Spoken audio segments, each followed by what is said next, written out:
अस्सलाम वालेकुम। मैं हूँ जुनैद जावेद। इन्ना लिल्लाहि व इन्ना इलैहि राजिऊन।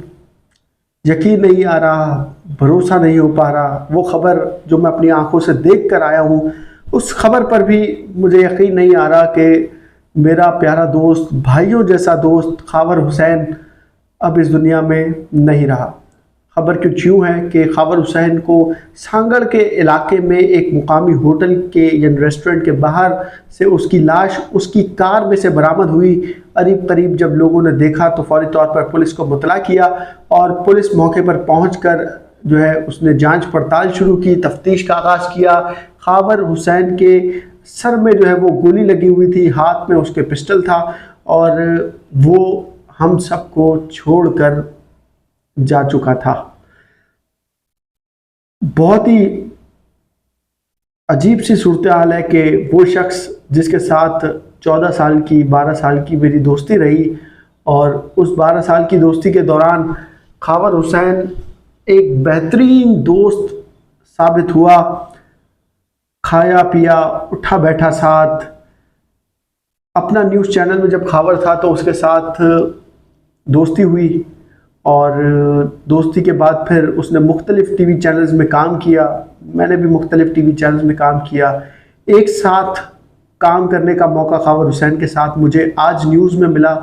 खावर हुसैन जब आज न्यूज़ में रिपोर्टर थे तो मैं भी आज न्यूज़ में रिपोर्टर था और हमारा साथ जो आज न्यूज़ में था वो 4 साल का था।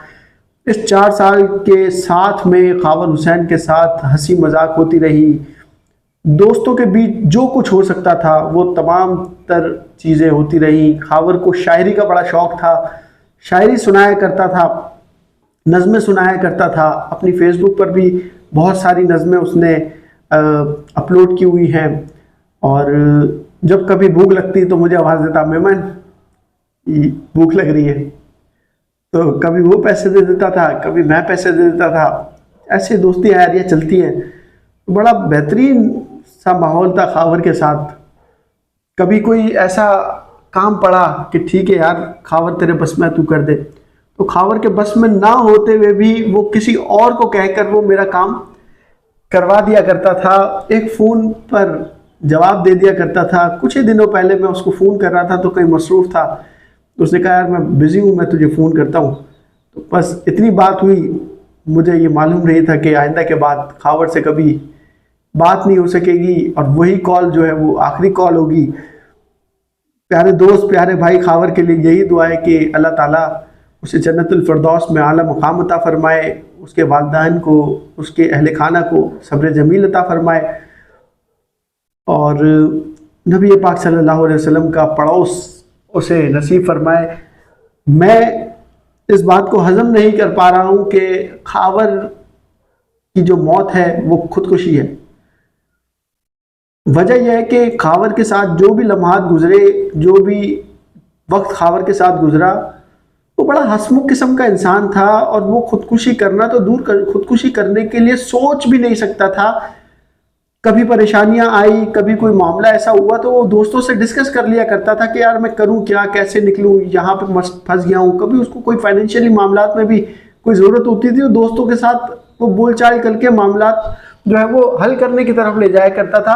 मगर वो डिप्रेशन में भी कभी ऐसा सोच भी नहीं सकता था कि वो खुदकुशी करेगा।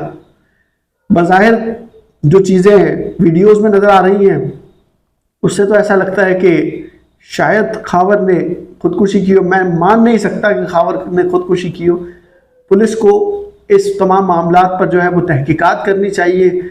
न सिर्फ पुलिस को बल्कि कानून नाफिज करने वाले जितने भी इदारे, जितनी भी तंजीमें इस शहर में मौजूद हैं, इस मुल्क में मौजूद हैं, तमाम लोगों को तमाम जावियों से इस मामले की तहकीकात करनी चाहिए। खावर के मोबाइल फ़ोन से लेकर खावर की जितनी भी चीज़ें उसकी गाड़ी से बरामद हुई हैं उन तमाम चीज़ों को जो है वो देखना चाहिए, सुराग लगाना चाहिए कि आया ये मामला है क्या। कहीं ऐसा तो नहीं कि ये खावर का जो मौत का मामला है उसके कत्ल को जो है वो दूसरा रंग देने की कोशिश की जा रही है, खुदकुशी का रंग देने की कोशिश की जा रही है। इस तमाम तर जावियों से पुलिस को तहकीकात करनी होगी। पर्सनली बहुत ज़्यादा अफसोसनाक वाक़या है ये, और समझ नहीं आ रहा, मेरे पास अल्फाज नहीं है कि मैं क्या बात करूं क्या बात नहीं करूं। एक शख्स जिसके साथ ऐसा दोस्ताना, ऐसा याराना हो कि घूमने फिरने साथ जा रहे हों। मुझे याद है कि वो खावर और मैं, हम हमारी एक रूटीन होती थी, हम दोनों के साथ ही ड्यूटी हुआ करती थी। तो अक्सर खावर पहले पहुंच जाता था तो हम उस पर हंसते थे, हम मजाक मस्ती करते यार खावर तू वक्त से पहले आ गया यार। तो खावर जो है वो भी हंसी मजाक में लगता था। बीच में कुछ ऐसी चीज़ें आई, कुछ अच्छे ड्रामे आने शुरू हुए, तो खावर को ड्रामे देखने की आदत थी, मैं और खावर मिलकर ड्रामे देखते थे। सुबह का नाश्ता क्योंकि हम साथ करते थे तो कभी खावर जल्दी आता था, कभी मैं जल्दी आता था। खावर फ़ोन करके कहता यार मेमन नाश्ता तो ले आया यार, तो फिर मैं नाश्ता लेते हुए आता, कभी वो नाश्ता लेते हुए आता। तो बड़ा बेहतरीन किस्म का दोस्ताना, बड़ा बेहतरीन किस्म का माहौल खावर के साथ रहा। अभी भी समझ नहीं आ रहा कि ये सब कुछ इतना जल्दी कैसे हो गया, ऐसा क्या हुआ होगा। चलो ठीक है, मैं मान भी लेता हूं, मैं मान लूं कि ठीक है खावर ने खुदकुशी की, तो ऐसा क्या हुआ होगा कि उसकी वजूहत क्या बनी होंगी कि खावर ने खुदकुशी की। शादीशुदा शख्स था, बच्चे उसके थे, बेहतरीन लाइफ गुजार रहा था, सैलरी अच्छी थी, जॉब अच्छी थी, शहर का हर छोटा बड़ा शख्स खावर हुसैन को उसके नाम से जानता था। खावर हुसैन के नाम से कई लोग वाबस्ता थे, उसके साथ साथ दोस्ती के ताल्लुक से जुड़े हुए थे। समझ नहीं आ रहा कि ये सब कुछ ऐसे कैसे हो गया।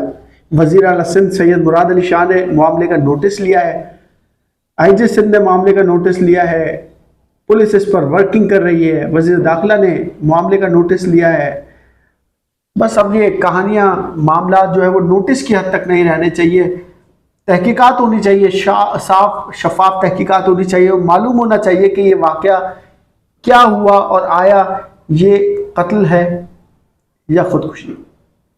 जुनैद जावेद को इजाज़त दीजिए और मेरे दोस्त खावर हुसैन के लिए फातिहा कीजिए, दुआ कीजिए, अल्लाह ताला उसके तमाम तर गुनाहों को माफ़ फरमाए, जन्नतुल फिरदौस में आला मकाम अता फरमाए, और उसको, उसके अहले खाना को स्पेशली जो इस वक्त तकालीफ हैं उनको जो है वो सब्र जमील अता फरमाए।